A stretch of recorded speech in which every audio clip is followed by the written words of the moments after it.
Genero ikuspegia txertatzea eskatzen dugunean, esaten duguna da kontuan hartu behar dela zein den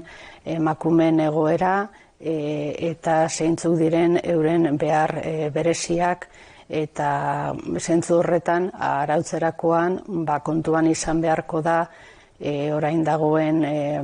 soldatarrakala, zelan emakumeak dira gehien bat esatikako kontratuek dituztenak. Guzti gauza horiek kontuan hartu beharko dira, kontuan hartu beharko da baita ere emakumeak direla oraindik neurri handi batean zaintza lanetaz arduratzen direnak, eta hor ere zaintza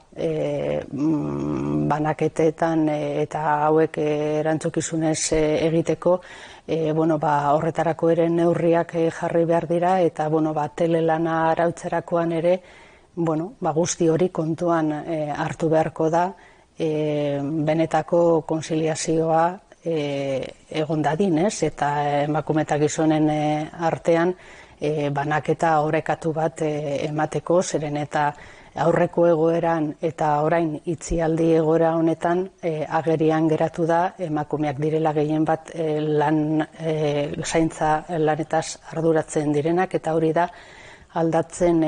joan behar garena, eta